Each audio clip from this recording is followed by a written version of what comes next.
Paz e bem. Paz e bem, Rei. Vamos lá, pessoal, vamos conversar um pouquinho sobre o livro de Tobias. O livro de Tobias.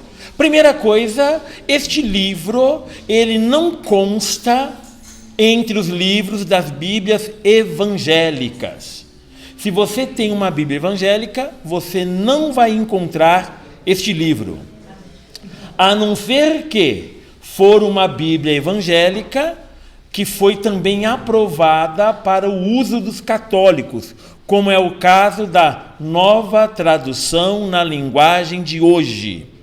Esta Bíblia, ela é da Sociedade Bíblica do Brasil, que é uma editora evangélica, mas essa Bíblia também foi aprovada para o uso dos católicos, E, uma vez aprovada, a Edições Paulinas e também a própria SBB, a Sociedade Bíblica do Brasil, também traduziram os livros que não tem na Bíblia evangélica para esta Bíblia. Então, essas Bíblias, a Nova Tradução na Linguagem de Hoje, ela tem, sim, o livro de Tobias. O livro de Tobias é um dos livros menos lidos na tradição católica. Apesar que, na liturgia, durante algum ano, nós também lemos partes deste livro, e ainda mais quando acontece em dias de semana. Então, há um mês lá que nós geralmente, na liturgia, cai fragmentos deste livro. Mas é um livro que é muito pouco lido na tradição católica, apesar de ser um livro próprio da tradição católica, ok? Pois bem, o livro de Tobias ele foi escrito por volta do ano 200 a.C., o que significa que foi no período da dominação grega. Os gregos, o Império Grego foi um império muito terrível para a compreensão judaica, porque além de dominar politicamente, militarmente, economicamente, eles obrigavam que a população também falasse a língua grega e praticasse a religião grega, tendo que renegar a sua própria religião.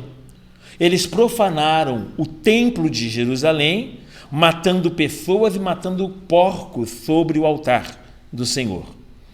E colocaram uma imagem de Zeus, uma das divindades gregas no templo, e a ele sacrificaram e ofereceram incenso dentro do templo de Jerusalém. Então foi um período muito difícil, tá? Esse livro, apesar das aparências, ele narra uma história fictícia, porque se enquadra dentro daquele gênero que conversamos na última vez, as novelas bíblicas. São acontecimentos que dificilmente se enquadram na história desse período. O livro é uma espécie de romance, uma novela, imaginada e destinada a transmitir um ensinamento. Na semana passada eu falava para vocês que na Bíblia tem várias histórias que são criadas para nos ensinar. E o exemplo que eu dava para vocês, as parábolas de Jesus. Então Jesus conta a parábola do bom samaritano, e aquela parábola ela não aconteceu na prática, ela não aconteceu de verdade. Só que ela transmite a maior de todas as verdades. Então, apesar de ser uma história fictícia que Jesus criou para nos educar, com essa história ele nos educou com a verdade, porque ele é a verdade. A história, ela conta a viagem que Tobias faz a pedido de seu pai cego. O pai dele chama Tobit, para cobrar uma dívida antiga de um amigo. Tobias, ele parte acompanhado de seu cachorro e conta com a proteção do anjo Rafael, que se apresenta como um jovem que ajuda Tobias a encontrar a casa do amigo da família e a cura para seu pai. No caminho, ele conhece e se casa com Sara, sua prima. Quando estão chegando de volta à casa, o cachorro vai na frente e todo contente como um mensageiro, pois além da viagem bem-sucedida, o anjo traz a cura para a cegueira de Tobit. Então, para quem gosta de cães, de cachorro, este livro apresenta o cachorro como ele é, um verdadeiro anjo, não só o Rafael, mas o bichinho também foi um anjo na vida dessa família. O autor do livro estava preocupado em apresentar aos leitores o exemplo de um judeu justo e fiel a Deus. E por quê? Porque os gregos estavam obrigando os judeus a abandonarem a sua fé, a sua religião, o seu Deus. Então, o livro está mostrando que, sim, mesmo com esse império, somos capazes de continuar fiéis ao nosso Deus. Somos capazes, sim, de sermos fiéis a Ele e de vivermos segundo os seus princípios. Então, o que significa? Que mesmo diante do aperto, da pior situação de nossa vida, ainda somos capazes de estar com Deus, porque Deus está conosco. Deus está com a gente. Então, esse é o segredo, e aí já está a chave de leitura para o nosso texto. O que acontece? Quando a gente leva muita paulada na vida, paulada daqui, paulada dali, paulada de cá, paulada de lá, a gente leva muita paulada, a nossa tendência é desistir. A nossa resiliência vai até um certo ponto, mas chega um ponto que a gente se sente tão aquebrantado que a gente tem o desejo de desistir. O livro, então, ele vai ser exatamente um apoio para que, nos momentos difíceis de nossa vida, nós também nos empenhemos a estar firmes, porque Deus está conosco. Então, o livro vai ajudar a gente a não desistir. E foi muito importante naquela época, porque este livro ele foi escrito em língua grega. Porque a população mais jovem já não sabia mais falar o hebraico. Então eles falavam grego, a língua do império. A língua do império é que manda. Por exemplo, hoje é um dia na tradição norte-americana. Qual é o dia de hoje? Né, esses dias aí, né? Hoje, Halloween. Halloween é uma festa norte-americana, tudo. Mas é uma festa tipicamente norte-americana. Abóbora, fazer abóbora em forma de bruxa, vestir de bruxa. A gente não sabe o que é isso, mas isso está no meio da gente agora, entendeu? Está no meio da gente. Então as escolas fazem, tem até comunidade que faz também festa de Halloween, né? E assim vai indo. Então tem essa experiência assim. Mas é uma experiência que veio de fora, uma experiência que não segue a nossa língua, não segue nossos costumes, não segue nossa cultura. Mas está aí. Por quê? Porque o império que manda no mundo, ele vai impondo aos outros as suas línguas, a sua cultura, a sua forma de fazer economia, a sua forma de fazer política e assim por diante. No mundo grego, eles foram impondo às nações dominadas o seu jeito, a sua língua, a sua cultura, a sua religião. Vocês pegam, por exemplo, a América Latina na década de 60 e na década de 70, os católicos éramos aproximadamente 90% da população. Na década de 60, na década de 70, o próprio governo norte-americano incentivou missionários e missionárias norte-americanos de origem pentecostal, de origem evangélica, vir para a América Latina fundar novas igrejas. E assim nasceu um monte de igrejas evangélicas. E hoje, o que é que acontece? Hoje a população católica está diminuindo, os evangélicos estão aumentando. Só que o que acontece? O estilo evangélico que estamos mais vivendo no Brasil é o estilo norte-americano. Então eles vão impondo a religião, vão impondo o seu jeito de ser, sua cultura, suas festas, e o povo vai celebrando suas festas, suas culturas, sua língua. Então, por exemplo, a gente vai ler alguma coisa e alguma coisa está em inglês, nós não temos obrigação nenhuma de pronunciar palavras no meio da nossa língua, pronunciando com o som da língua da origem. Então, eu lembro de um amigo meu que ele estava lá na palestra e ele falou lá Freud, né? Que é como se escreve Freud, não é? O grande psicanalista. Um outro amigo meu estava falando da marca desse computador aqui e ele falou Apple. Aí corrigiram ele, é Apple. Não temos obrigação nenhuma de falar. Quando eu estou numa roda e uma pessoa lê uma palavra estrangeira do jeito brasileirão de ser, eu não corrijo, porque quem está certo é ele. Quem corrige, neste caso, está totalmente errado. Nós não temos obrigação nenhuma de ler as palavras isso. Quando as pessoas vão lá para a França, o pessoal vai lá para a França e está andando lá, faz de conta que eu fosse para lá, meu nome é Demétrios, eles vão me chamar de Dimitri. Eles não estão nem aí, eles vão pronunciar do jeito deles, na língua deles. No Chile, lá estava passando a novela O Rei do Gado. E lá tinha o Antônio Fagundes, né? O Antônio Fagundes. E lá o Antônio Fagundes estava escrito com Z no final. Eles escrevem do jeito dele. Todos os nomes brasileiros estavam adaptados à língua deles. Por quê? Não temos obrigação nenhuma de falar nome estrangeiro com sotaque estrangeiro, com a forma estrangeira, a pronúncia estrangeira. Então, o que acontece? Os gregos impuseram naquele povo o seu jeito de ser, língua, costumes, religião. E eles eram obrigados a fazer isso na sua própria terra. A população mais jovem já não falava mais o hebraico, mal sabia o aramaico, e falava então grego. Quem escreveu o livro de Tobias, escreveu em qual língua? Língua grega, porque é a língua que eles falam, é a língua que eles entendem. E por isso, então, eles, a partir daquele momento, começaram também a receber, junto com esse livro, outros livros que ajudaram eles a perceber que ser fiel a Javé, ser fiel ao Deus da vida, é sim possível e é sim necessário para que nós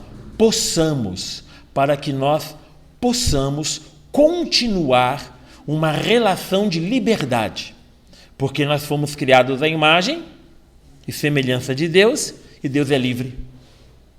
Então eles tiveram essa grande força. Então, o livro mostra que a verdadeira sabedoria, o caminho que conduz à felicidade, consiste em amar a Deus e obedecer sua vontade, os seus mandamentos. Aconteça o quê? Acontecer. O povo tem que ser teimoso. Muito teimoso. Pois bem, o que mais interessa nesse livro é expressar de maneira viva e bela a grandeza da piedade, da fé de um jovem judeu. E aí que está. A população mais jovem já está vivendo a moda grega. E este livro mostra uma personagem jovem vivendo a moda judaica. Então eu acho mal barato. Por exemplo, no dia do Halloween, eu vejo o pessoal vestido de saci, pessoal vestido de boitatá, pessoal vestido de Anhangá, que são personagens do folclore brasileiro, exatamente como que manifestando um certo repúdio àquela forma de apresentação estrangeira. E para quem não sabe, hoje é oficialmente o dia do saci. É hoje, o dia do saci. E é hoje em contraposição do dia de Halloween, para valorizar a nossa cultura. Ok? Então, quando você vê um rodomoinho assim, né, de poeira, não se esqueça, ali está um saci. Né? Pois é. Muito bem, voltando, esquecer do saci. A personagem, então, aqui é um jovem. E um detalhe, esse livro foi escrito 200 anos antes de Cristo. Teve um outro livro que foi escrito nessa mesma época, o livro do profeta Daniel. E quem são os protagonistas do livro do profeta Daniel? São 4 jovens. 4 jovens. O Daniel, o Ananias, o Azarias e o Misael. Então, são jovens também. Por quê? Porque o recado, naquele momento, está sendo dirigido à população mais jovem, porque são eles que nasceram já dentro da cultura grega e precisam conhecer a cultura judaica. Quem é mais velho falava hebraico. Quem é mais velho tinha a memória de Javé. Quem é mais velho estava tentando ser fiel ao Senhor. Mas os mais jovens é que estavam enfrentando as maiores dificuldades. Por isso, é importante mostrar, nesse caso, na novela, lá no outro caso, Daniel, é um livro apocalíptico, aqui é uma novela, nessa novela bíblica, o protagonista é um jovem. É um jovem. Ele é um exemplo para todo israelita. Para quem mais o autor escreveu esse livro? Na época de Tobias, o Império Grego dominava todo o Oriente Médio, inclusive a Palestina. Além do domínio político, da exploração econômica, os povos dominados, é o que acabamos de falar, eles também tinham a influência da cultura, religião e costumes gregos, ficando ameaçada a sua identidade. Se você quiser comer uma bela pizza italiana, você deve ir, sabe aonde? No Bexiga. Lá no Bexiga tem gente que ainda fala alguns dialetos italianos lá, que quem fala italiano não entende, porque eles preservam. Estão fora da Itália, mas preservam a língua. É uma comunidade que preserva a cultura, que preserva a língua, que preserva o trejeito. E se alguém quiser comer uma boa massa, tem que ir lá na cantina do Ruperto, né? E lá você vai comer uma bela massa, certo? Com um belo azeite. Então, vai lá, deixa para lá. É que está me dando água na boca sem pensar. Como o autor do livro está preocupado com a identidade do povo judeu, ele escreve esse livro para estimular e fortalecer sua fidelidade e sua confiança. Isso para que o povo venha redescobrir e revalorizar a fé, as tradições e os valores de Israel. Gente, é uma questão de sobrevivência. É uma questão de sobrevivência isso aqui. Muito bem. Um pouquinho sobre a Grécia. Tá? Esse contexto é mais ou menos o mesmo contexto. Esse contexto é mais ou menos o mesmo contexto da cultura que vivenciou o livro do profeta Daniel. Tá? Então, mais ou menos a mesma questão. Então, lá, olha, por volta dos anos 800, teve início a uma nova era para a Grécia. A economia, a tecnologia floresceram, seguidas de progresso na arte, na cultura, o desenvolvimento de um alfabeto próprio, surgimento de Jogos Olímpicos, também é dessa época, certo? A data que eles colocam é 776 a.C., não é? Olha, desenvolvimento da matemática, da música, então teve assim muita coisa nesse período. Nos anos 513 a 333, persas e grego lutavam pela supremacia no Oriente Médio. Finalmente, Alexandre o Grande invadiu a Pérsia, conquistando tudo. As conquistas de Alexandre submeteram Israel ao controle grego, como também à cultura e ao pensamento grego. Então, só reforçar essa ideia, gravar essa ideia, tá? Diferentemente dos outros impérios, o Império Grego obriga o povo dominado a viver a cultura grega. Eles impõem sua cultura. Além do domínio, de todo o domínio econômico, militar, político, o domínio cultural, religioso também é imposto à população. Então, essa é a principal informação que nós precisamos, então, gravar aqui. Tá? A religião grega é o politeísmo grego, tá? O paganismo grego.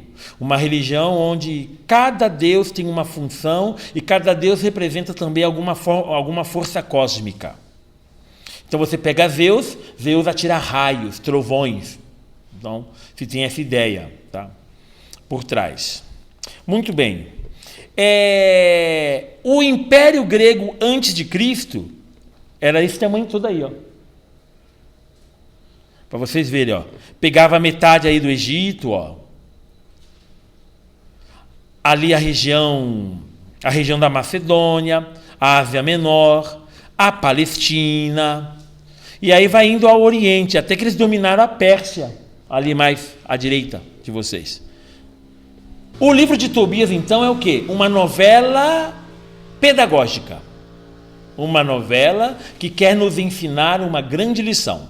Destaca-se, entre outras coisas, a descoberta da providência divina na vida cotidiana. Deus proverá. E aí a gente vê isso com quem? Com o arcanjo Rafael.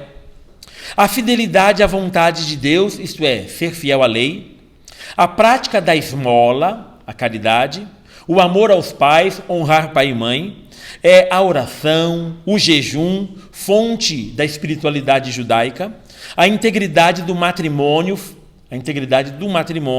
e o respeito pelos mortos. Traduzindo, só coisa boa. Então esse livro só está ensinando coisa boa. O autor mostra, sobretudo, que a pessoa humana nunca está só, mas é sempre acompanhada e protegida por Deus. E essa é uma característica muito importante, muito importante. Nunca estaremos só, Deus está conosco. Essa ideia que percorre a vida cristã, ela é profundamente vivenciada no livro de Tobias. Lembrando que ele é um livro meio que desconhecido, tá? Meio que desconhecido. Se lê muito pouco Tobias. A Igreja Católica, não é, venera São Rafael, o arcanjo Rafael, e o fez padroeiro dos doentes. É também chamado o anjo da saúde. Lembrando que o nome Rafael, em hebraico, significa Deus cura, Javé cura, o Senhor cura. Anjo são mensageiros enviados a serviço para a vantagem daqueles que devem ser salvos. Quem vai nos ensinar isso? A carta aos Hebreus. Vai nos ensinar isso. Anjo, ele é o portador da mensagem divina. Como a gente divide o livro de Tobias? Sempre a estrutura é muito importante. Uma coisa importante, a chave de leitura. Qual é a chave de leitura? Eles estavam no Império Grego, os mais jovens estavam esquecendo sua cultura, sua religião, o seu Deus. O livro é escrito, então, para reforçar em nós a fidelidade a Javé, a fidelidade aos nossos costumes, ao estilo de vida que vem de Deus. Então, essa é o grande objetivo deste livro. Ajudar a gente a perceber que Deus está conosco e, se nós estivermos com Deus, nós venceremos apesar de tudo. Então, essa perspectiva, tá? Então, a primeira parte nós chamamos de prólogo. São os 3 primeiros capítulos do livro de Tobias. Aqui vai ter o resuminho do livro inteiro, tá? Olha só. Ó. São narrados diversos fatos sobre a vida de Tobit, pai de Tobias, e de sua família que vive no exílio, em Nínive. Tobit se apresenta como homem exemplar, cumpridor fiel à lei e às tradições dos judeus, homem temente a Deus, dá esmola, paga os dízimos, dá sepultura aos mortos, peregrina a Jerusalém por ocasião das festas. Tobit, Ana e Tobias formam uma família exemplar, cumpridora dos seus deveres religiosos e civis. Está vendo? Uma família exemplar, família boa, fiel. E ainda assim vai acontecer a desgraça na vida deles. E ainda assim acontece a desgraça na vida deles. E aí já está dando um sinal para a gente, um sinal importante para a gente, que por mais fiéis que somos, nós vamos enfrentar problemas. Por mais fiéis que somos, a gente também morre. Sabia disso? Você sabia que um dia nós vamos morrer? Você sabia? Então nós vamos morrer. E que mesmo a gente falando assim, ai Senhor, não deixa que eu morra, Senhor, não deixa que eu morra, Senhor, o Senhor vai olhar para nossa cara e falar assim, é hoje. E é isso aí. Entendeu? É hoje. Tá? Então não dá para dar uma escapada dessa. Então, está mostrando que, mesmo sendo uma família exemplar, fiel, coisas ruins acontecem. Aí, lembra do ditado? Não é? Se acontece coisa ruim com quem reza, imagina sem rezar. Então, é melhor continuar rezando, tá bom? Muito bem. A segunda parte, aí, a viagem de Tobias. Aí pega a maior parte do livro, ó, do capítulo 4 ao capítulo 10. A pedido de Tobit, o filho vai à cidade de Ecbatana, para resgatar um dinheiro do pai. Este aconselha o filho a levar alguém junto com ele. Azarias, que é aqui, ó, o anjo Rafael, sem se identificar, o acompanha, o orienta e o guia na viagem.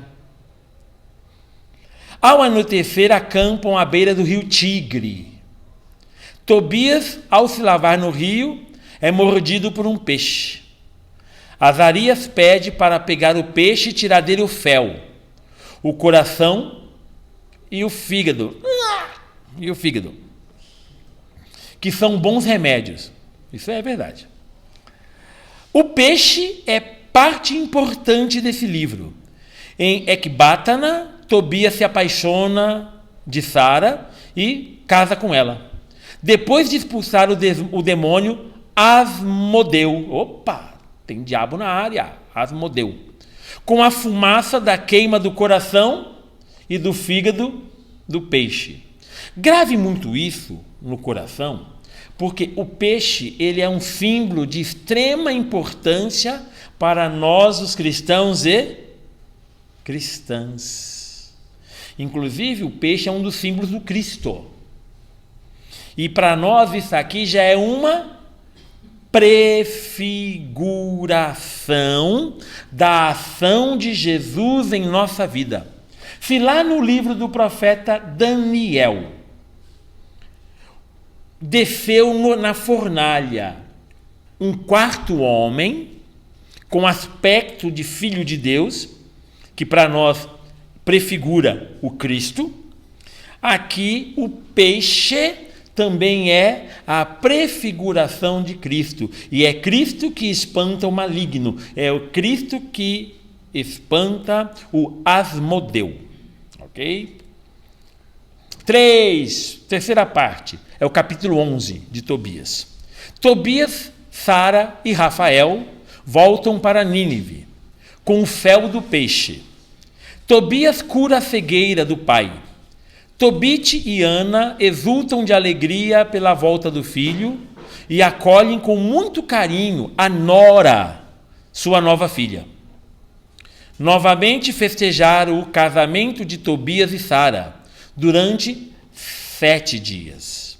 Valorização, né, do matrimônio. Então o livro é muito importante também nesse sentido. E o fim, o epílogo. Chegou o momento de acertar as contas com Azarias, o qual revela sua identidade, dizendo que é o anjo Rafael. Tobit eleva a Deus bonito salmo de louvor e, depois de ter dado as últimas instruções ao filho, morre com idade avançada. Após a morte dos pais, Tobias, junto com sua esposa, vai morar com seus sogros, né? O sogrinho e sogrinha, Raguel e Edna. Já viram esse nome, Edna? Estão sabendo de onde saiu? Está aqui, ó. Do livro de Tobias. Tá? É um nome bíblico. Pouca gente sabe, mas é um nome bíblico. E por que pouca gente sabe? Porque esse livro não está nas Bíblias evangélicas. Né? Então pouca gente sabe. E é um livro pouco lido. Nós lemos poucos e os evangélicos não leem, porque não tem na Bíblia deles. Então, mas é daqui que sai Edna. Bonita, né? Legal. Muito bem. Por que Tobias narra uma história... o livro de Tobias narra uma história real? Não e sim. Obrigado. Não e sim. Não, é uma história fictícia. Sim, ela transmite a real verdade. Tá bom? Ela transmite a real verdade. Para que existe esse livro?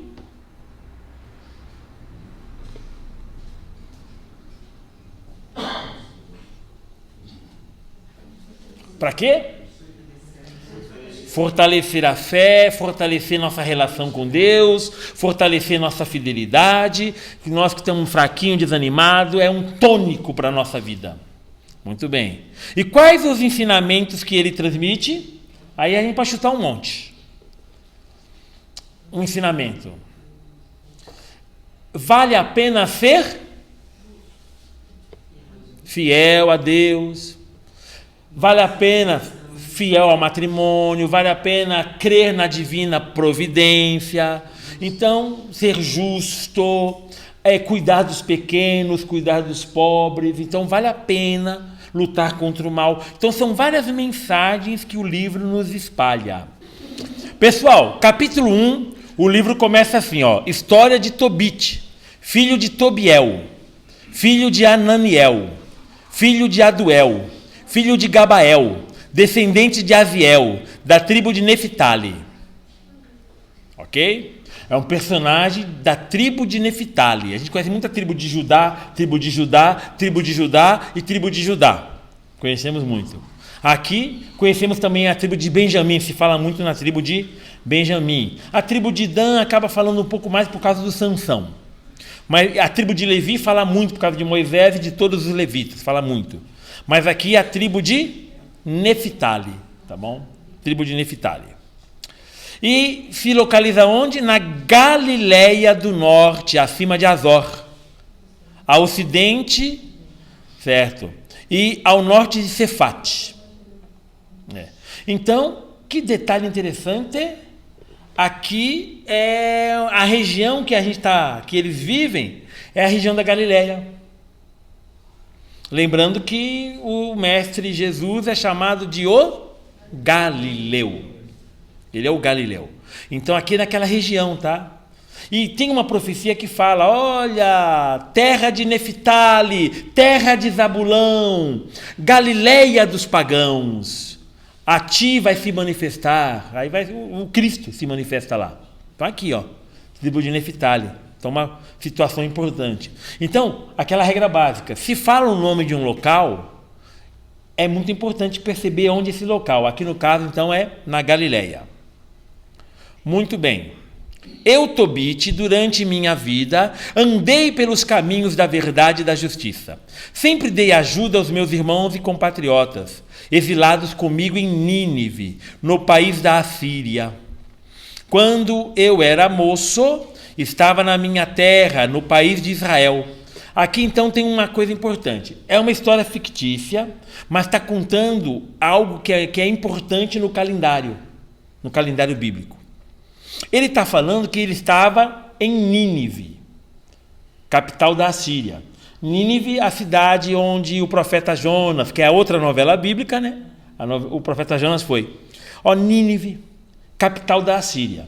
A Assíria tinha destruído o reino do norte, do qual a tribo de Neftali faz parte. Então Tobit está falando, quando eu era jovem, eu morava lá em Israel. Só que aí a Assíria venceu e eu fui deportado para a Síria. Eu fui levado para viver lá na Síria. Então ele está dizendo isso. Quando eu era moço, estava na minha terra, lá em Neftali, no país de Israel. Toda a tribo do meu antepassado, Neftali, o correto, na língua portuguesa é Neftali, não é? Neftali, porque terminado em i, então vira oxítona, tá? Nossa palavra. Então o correto aqui a gente não fala Davi, fala Davi, né? Então aqui o correto, então, Neftali, tá bom? Se separou da dinastia de Davi e de Jerusalém, cidade escolhida por Deus, entre todas as tribos de Israel para os sacrifícios. Aí foi construído e consagrado o templo para ser a morada perpétua de Deus. Por que ele está dando esses detalhes? Da terra, do templo, dos sacrifícios de Deus. Por que está sendo dado esses detalhes nessa novela? Por causa do público. Quem era o público? Judeus. Quais judeus? De preferência? Os jovens. Então, esses detalhes a gente não pode esquecer. Se a gente esquece, a gente não entende o livro que se lê. Então, é muito importante. Vão tomando posse dessas chaves de leitura. Então, esse livro foi escrito, sim, para os judeus, mas pensando nos mais jovens que esqueceram, que não foram criados na cultura. Eles nunca viram o templo, porque o templo fora destruído. Agora, eles estão vendo o templo, que foi reconstruído, profanado. Profanado. Então, eles não sabem mais como oferecer sacrifício, não sabem mais a língua, não sabem mais as principais festas judaicas, esqueceram o que é a Páscoa, esqueceram o que é a festa das tendas. Então o que acontece? Vai se perdendo. Quando a gente não cultiva, vai se perdendo. Vai se perdendo.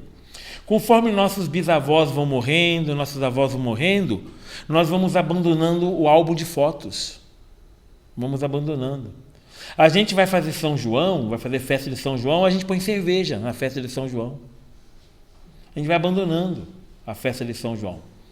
Vai abandonando as comidas típicas, as coisas típicas, e vai colocando coisas. Por quê? Estamos perdendo, vamos perdendo. Aqui a ideia é tentar não perder e recuperar.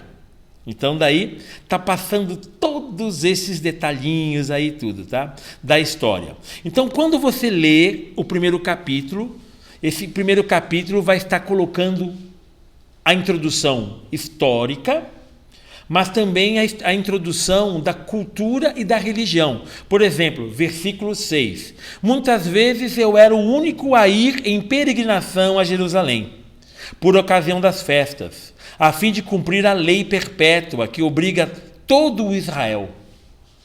Eu corri a Jerusalém com os primeiros produtos da lavoura, as primícias, e as primeiras crias dos animais, as primícias, com o dízimo do gado e a primeira lã das ovelhas. E os entregava aos sacerdotes, filhos de Arão, para o altar. Aos levitas que estavam exercendo função em Jerusalém, eu entregava o dízimo do trigo, do vinho, do óleo, das romãs, dos figos, das frutas. Por 6 anos consecutivos, eu converti o segundo dízimo em dinheiro e gastava cada ano em Jerusalém. O terceiro dízimo eu dava para órfãos e viúvas e os estrangeiros convertidos que viviam com os israelitas. E eu dava a eles de 3 em 3 anos. Então nós comíamos juntos conforme a lei de Moisés e a orientação que nos deixou Débora, a mãe de nosso pai Ananiel, pois meu pai tinha morrido, deixando-me órfão. Outro nome importante, a Débora. Homem feito, casei-me com uma mulher, parente nossa, de nome Ana, é uma prima, tá? Ela me deu um filho, a quem chamei o nome de Tobias. São primos, mas nós não sabemos em qual grau. Tá bom? Se é primeiro, segundo, terceiro grau, nós não sabemos, tá? Exilado na Assíria, então a Assíria dominou tudo, fui levado como prisioneiro e cheguei a Nínive. Aqui então um detalhe. A Assíria dominou Israel. Hoje quem domina é a Grécia. Eles começam a fazer um paralelo. Nossa, Tobit naquela época viveu sob o domínio da Assíria e continuou fiel. E nós agora estamos sob o domínio grego, não vamos ser fiéis? Aí vai se colocando a chave de leitura. Então, fui levado como prisioneiro, cheguei a Nínive. Meus irmãos e compatriotas comiam alimentos pagãos, mas eu tomei cuidado para não fazer o mesmo. Percebe? Então, os outros foram, eu não. Continuo fiel, teimoso. Eu penso com minha própria cabeça. Não vou pensar com a cabeça dos outros. Ai, mas todo mundo foi. Eu não sou todo mundo. Então é isso. Então é isso.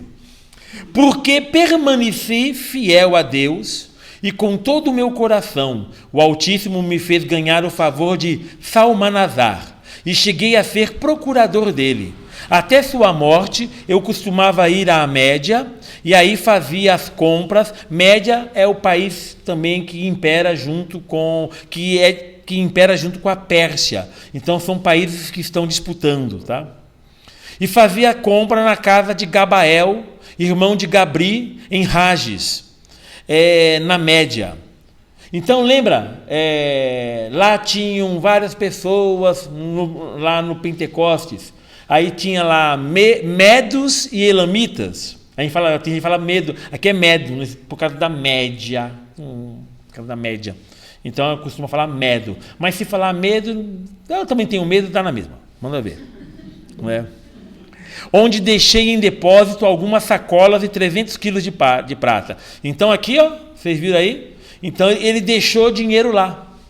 Tá? Deixou dinheiro lá, deixou prata, tá bom? Deixou prata, deixou riqueza lá. São essas riquezas que o nosso amigo Tobias vai ter que buscar. Tá? Depois, então, Salmanasar morreu e seu filho Senaqueribe lhe sucedeu no trono. Os caminhos para a Média foram fechados e eu não pude mais viajar para lá. No tempo de Salmanasar, dei muita esmola aos meus compatriotas. Então, percebe que está mostrando uma pessoa totalmente exemplar? Uma pessoa boa? Olha o 17. Eu dava meu próprio alimento para os que estavam com fome, roupa aos que estavam mal vestidos. Isso lembra alguma coisa? Eu estive com fome, vocês me deram de comer. Estive com sede, me deram de beber. Então vocês percebem que esse livro ele tem uma ligação íntima com a nossa experiência cristã. Então é Antigo Testamento, mas está com as mãos dadas intimamente com o Novo Testamento. Olha lá, ó. Também sepultei os que Senaqueribe matou, quando voltou fugindo da Judéia.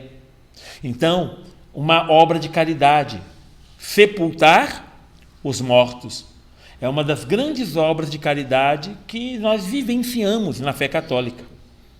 Sepultar os mortos. Então o livro vai mostrando isso. É muito legal, tá? Muito legal. Não se passaram 40 dias e os 2 filhos de Senaqueribe o assassinaram e fugiram para o monte Ararat. Seu filho Azaradão, é um baita de um azarado, lhe sucedeu no trono. Certo? Então está mostrando quem foram os reis lá da Síria, como que foi vivenciando isso, tá? Está mostrando a história, tá bom? Então o primeiro capítulo ele tem essa retomada histórica.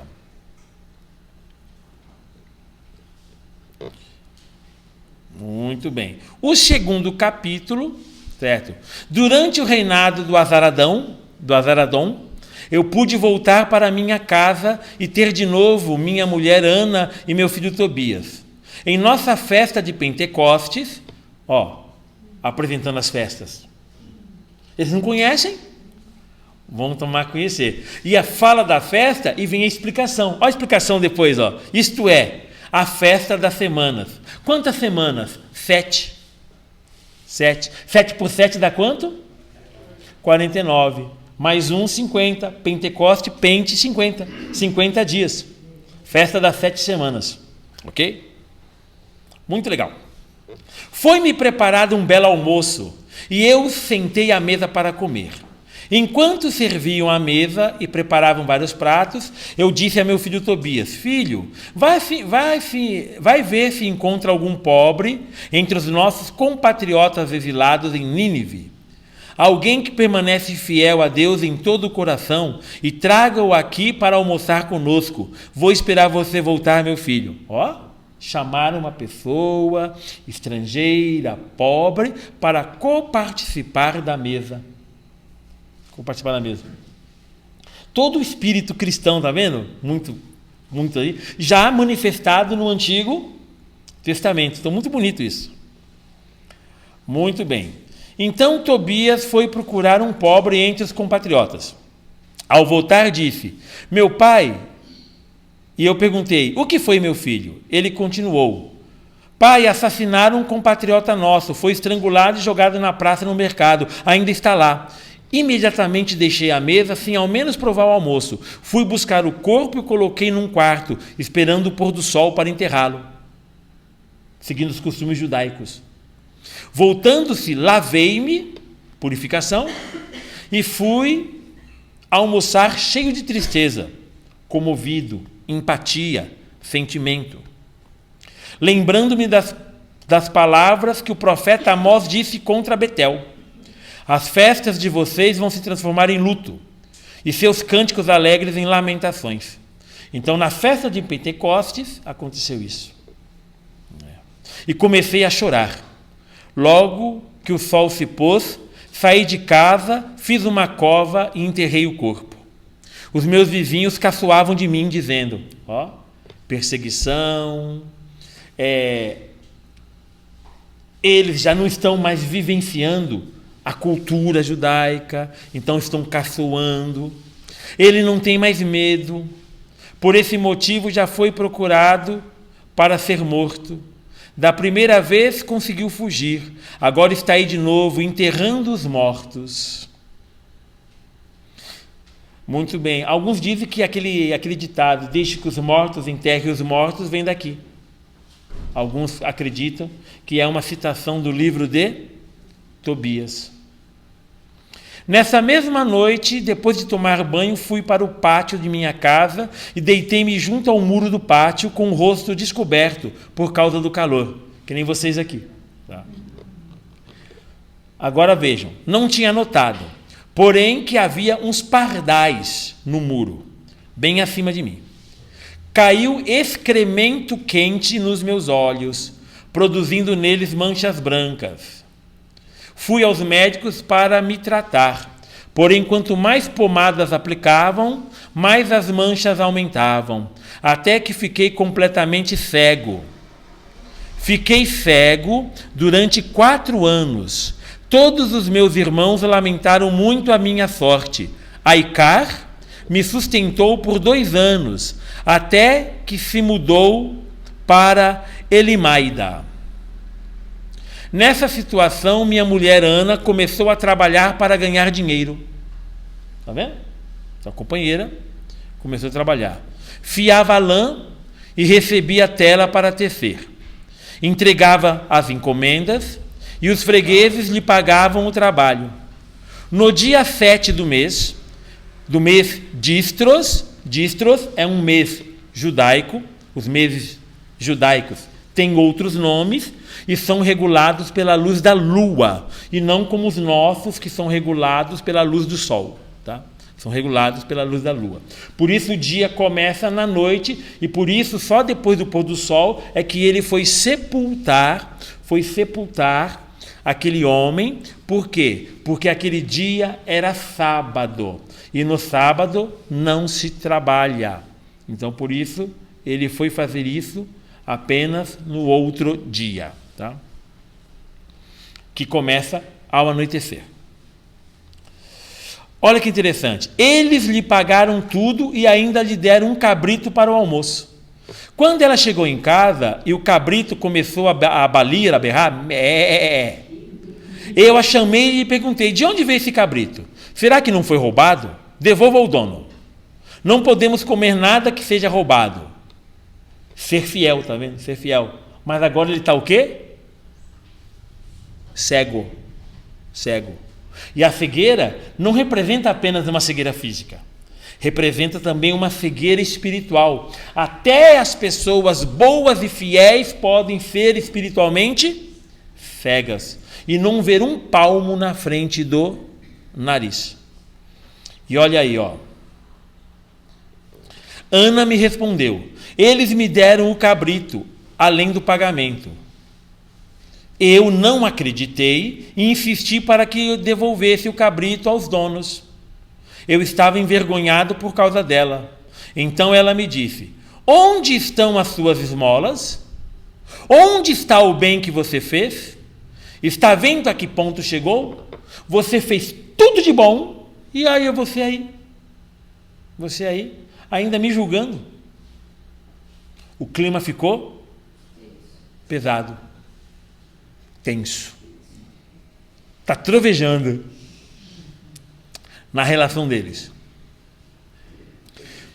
Percebem?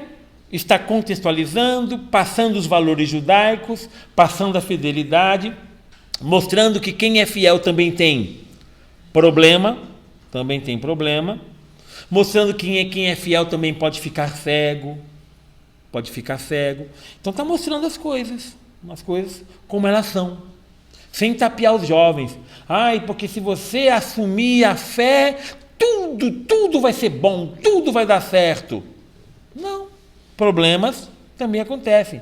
E você sabia que no fim da vida nós vamos morrer? Sabia? Eu já falei isso, né? Tá bom, voltando então. Vai lá. Muito entristecido com tudo isso, soluçando e chorando, comecei a rezar. Olha a oração dele. Só um detalhe, vocês vê, lá ainda está em prosa, o formato da letra e os espaços, e agora olha como começa a ficar cheio de espaços, tá vendo? As letras estão espaçadas. Isso significa que agora o texto é uma poesia. É um salmo. Então, geralmente nas Bíblias vai estar um pouquinho diferente o aspecto do texto aí, tá? Indicando que é poesia, que é salmo, e por isso está diferente, tá? Vamos ver como que eles rezam, né? Senhor, tu és justo e tuas obras todas são justas. Tu ages com misericórdia e fidelidade. A palavra que misericórdia em hebraico é a palavra hesed. Tem até um instituto chamado Instituto Hesed, né? O pessoal fala hesed, hesed, é a palavra hebraica aqui. Ali. Agora lembra, a gente tem obrigação de ler a palavra com o sotaque, a pronúncia da outra língua, não? Então, se você quiser falar hesed, residé, não importa.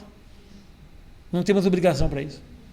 Tá? O que importa é saber, resid, significa misericórdia. Tu és o juiz do mundo. Agora, Senhor, lembra-te de mim e olha para mim. Não me castigue pelos pecados e erros meus e de meus antepassados, que cometemos em tua presença, desobedecendo os teus mandamentos. Tu nos entregastes ao saque, ao exílio e à morte. Olha que interessante. Está retomando a história do povo hebreu na oração. E eu e você também, quando rezar, nós também podemos retomar a nossa história. Nós podemos retomar a nossa própria história na oração. Senhor, não olhe o meu pecado que eu fiz lá quando era pequeno e mal sabia. Senhor, nós podemos retomar a nossa história. Podemos retomar, sim. Então é bonito. Tem vários aspectos aí que dá para a gente fazer, tá? Lá. Então, uma lição de casa, a gente dá uma lida neste salmo, tá bom? Muito bem. Desespero da mulher justa. Olha o título aí, Nesse mesmo dia, Sara, filha de Raguel, que morava na Média, em Ecbátana, também teve que suportar os insultos de uma empregada do seu pai. Sara tinha se casado com 7 homens, porém Asmodeu, Asmodeu, que não é qualquer um, mas ele é quem? Quem? O pior dos demônios. Asmodeu tinha matado cada um deles, antes que tivessem relações conjugais com ela. A empregada lhe dizia: é você mesma que mata seus maridos. Já se casou com 7 e nenhum deles consumou o casamento. O casamento, no judaísmo, é consumado com a relação sexual. Também essa experiência é levada para o casamento católico também. Tá?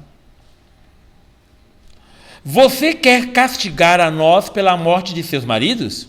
Pois vá com eles, e que nunca você tenha filho ou filha. Ela mandou uma baita de uma praga. Quem é pior aqui, ela ou Asmodeu?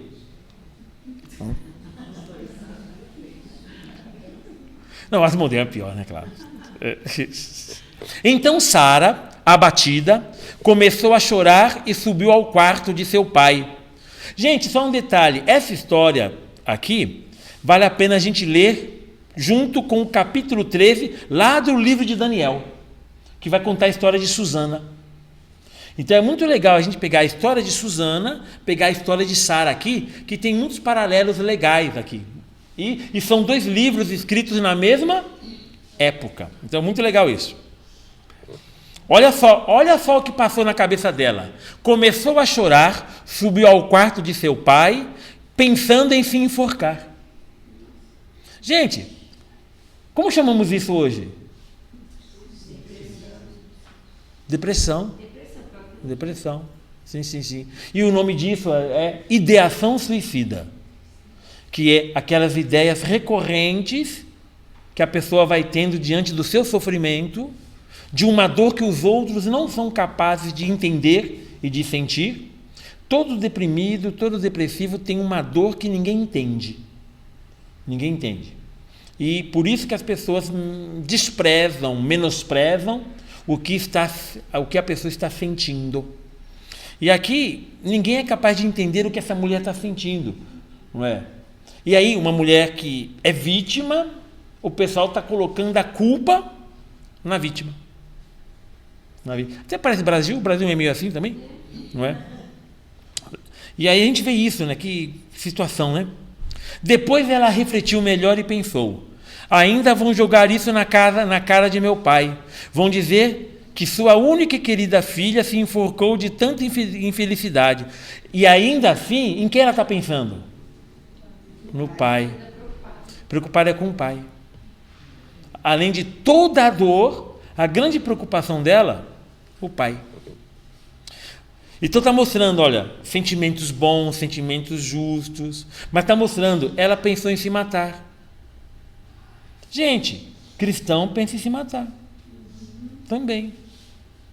E alguém falar para você assim: nossa, eu estou com tanta dor, estou passando isso, estou passando aquilo, estou passando tal dificuldade, é uma coisa que está aqui tudo, e eu estou pensando em me matar. Qual é a primeira coisa que a gente fala?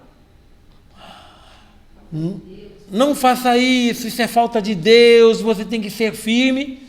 Traduzindo, eu não ouvi nada do que ela disse antes, eu só ouvi a frase: estou pensando em me matar. Não é?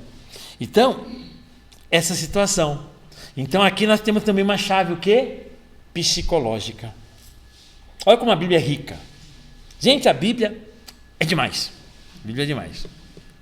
Desse jeito, eu causaria tanta dor ao meu velho pai que ele morreria. Olha a preocupação dela, gente.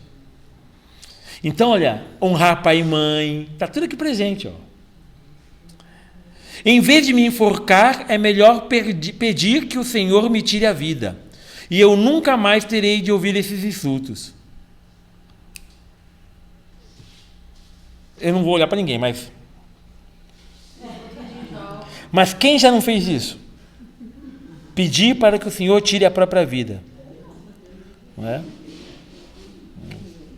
Isso.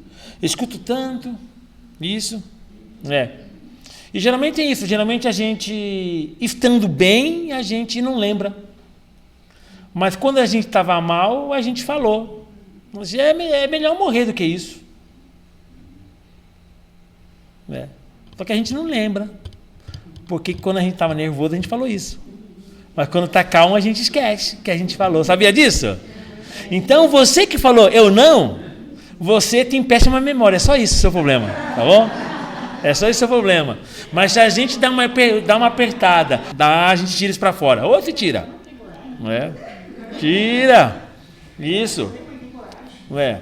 Eu via um menininho de 3 anos de idade batendo a cabeça no chão, falando: eu quero morrer, quero morrer, quero morrer. Vai lembrar? Quando tiver adulto, nunca vai lembrar disso. Mas pediu. Não, mas ele não ouviu, não tem consciência. Tem consciência, tá lá o quê? Melhor, tem inconsciência, né? Que está inconsciente. Mas se tocar, puxa para fora. Ou se puxa para fora. Quando a mamãe disse não para aquela bonequinha, para aquele carrinho. Não vou comprar não. E aí vai. Tá bom. Faz parte. E aí ela faz um quê? Ela estende os braços para a janela, lugar da luz, certo? E suplicou, apontando para Jerusalém, né? E suplicou: bendito sejas tu, Deus misericordioso. Bendito seja o teu nome eternamente, e que tuas obras te bendigam para sempre. Para ti levanto o meu rosto e meus olhos. Manda que eu desapareça da terra, para não ouvir mais insultos. Tu sabes, Senhor, que eu estou pura, e que homem algum me tocou. Nunca desonrei o meu nome, nem o nome de meu pai, na terra do meu exílio. Sou filha única, e meu pai não tem outro filho como herdeiro, nem irmão ou parente próximo, com quem eu possa me casar. Já perdi 7 maridos. Para que viver mais? Estão percebendo o sentimento dessa mulher? Vocês perceberam que a oração dela, ela está pedindo para que Deus tire sua própria vida? E vocês percebem que essa oração é honesta? Apesar do que está sendo pedido? Não significa que Deus vai ouvi-la, entendeu? Nessa parte. Mas Deus vai ouvir o que está por trás deste sentimento. Se não me quiseres tirar a vida, Senhor, trata-me com compaixão, para que eu não ouça mais insultos. Fez o pedido, né? E aí o que acontece? No mesmo instante, o Deus da glória escutou a oração dos dois e mandou Rafael para curá-los, tirar a mancha dos olhos de Tobit, a fim de que ele pudesse ver a luz de Deus, e fazer com que Sara, filha de Raguel, se casasse com Tobias, filho de Tobit, livrando-a de Asmodeu. Quem? O pior dos demônios. De fato, Tobias tinha mais direito de casar-se com ela do que todos os outros pretendentes. No mesmo momento, Tobit voltava do pátio para dentro de casa, e Sara, filha de Raguel, descia do quarto do pai. Vão se encontrar ali, ó. Legal, né? Assim. E aí, gente, para terminar, ali, a ideia aqui, então, é introduzir e fazer com que você tenha o gosto pela leitura desse livro. É um livro que vale a pena. São 14 capítulos que a gente lê num tapinha, porque esse gênero, que é a novela bíblica, é um gênero saboroso. E a gente lê, a gente vai embora. Então, é um baita de um livro gostoso de ler, só que as pessoas leem pouco, porque desconhecem o livro. Então, vale a pena a gente dar uma olhadinha. Então, terminando, ó, para vocês verem aqui, olha lá o capítulo 4. Nesse dia, Tobit levantou-se, lembrou-se do dinheiro que tinha deixado com Gabael, em Rages, lá na Média. Aqueles tantos quilos de prata, acho que 300, né? 300 quilos de prata. E pensou: eu pedi a morte, por que não chamaram meu filho Tobias e não informá-lo sobre esse dinheiro antes de morrer? Então, que legal, que feio. Um pediu a morte, o outro pediu a morte, a outra pediu a morte. E Deus escutou os dois. Olha que bonito, né? E aí vai fazer o caminho se cruzar. Quando a gente fala em casamento, a gente fala que os caminhos dos noivos se cruzam. E que Deus os escolheu, que aquela coisa bonitinha, não é? Daí que tem o pombinho, que os pombos, eles formam casais fiéis um ao outro, não é? Então, por isso que o pombo, ou a arara, ou o papagaio, né, os periquitos também, são fiéis um ao outro, então são pássaros fiéis. Por isso que são símbolos de casamento. E aí o que acontece? Essa ideia de que Deus escolhe, Deus traz, é muito presente, muito reforçado neste livro, que é um livro profundamente vivenciado na fé católica. Então, vale a leitura.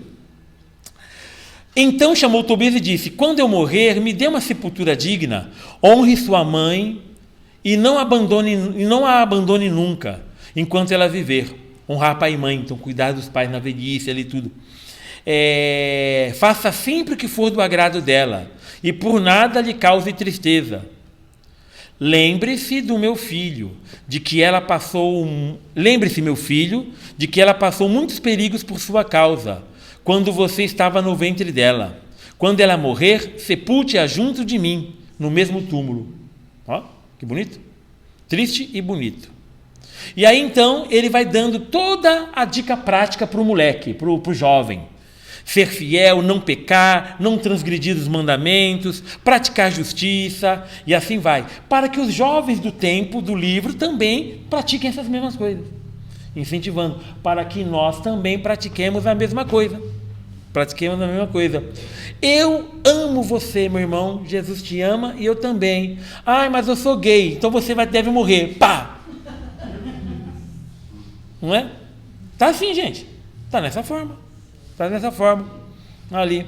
Ai, porque fulano, assim, nós temos que cuidar do fulano, mas ele usa droga, tem que matar. Gente, é assim. Muita gente está pensando isso hoje. E carregando Bíblia, cruzinha, tercinho, isso daí. Então o que acontece? Aqui está dizendo, olha, pratica. Não seja da boca para fora. Pratica. Viva isso. Siga os mandamentos, sigam a lei, vivenciam isso, pratiquem a esmola, pratiquem a caridade, pratiquem o amor, coloquem em prática isso. Então o livro é um livro prático, é uma novela prática. Olha lá, dê esmolas daquilo que você possui e não seja mesquinho. Já pensou se Deus for balançar a mesma peneira? Vai ficar complicada a coisa, não é? Se você vê um pobre, não desvie os rostos. É isso aí. Né? E Deus não afastará seu rosto de você. E assim vai, ó. Gente, vai te dando as dicas. Então, vale a leitura, gente. É muito legal, tá? Muito legal. E aí vai. Ele dá toda essa fala para o Tobit. E aí o que vai acontecer lá para os finalmente, né? Lá para os finalmente. Tobit, ele vai à procura, tá? Ele vai à procura, certo? E o tal do Rafael aqui vai com ele, ó. Esse Rafael é o anjo, não é? Deus, olha, ouviu a oração dos dois e Deus pegou sua mensagem, o seu mensageiro, vá. A minha mensagem, o meu mensageiro vai estar com você, fazer com que o caminho se cruze um do outro. E aí o que acontece na história? O peixe vai morder o peixe vai morder o Tobias. O Rafael fala, pega o peixe, eles pegam o peixe, aí você já sabe a regra, tira fígado, tira o fel e o coração, né? Fígado, fel e coração. E aí você já sabe, fígado e coração serão queimados para expulsar o pior de todos os demônios, o Asmodeu, ok? Ele se casa com Sara e voltam. E aí você já sabe a regra. No final, o fel do peixe é utilizado para curar a cegueira de Tobit. Tobit passa a ver, e aí celebram a festa de casamento, e eles viveram felizes para sempre, até o dia que morreram.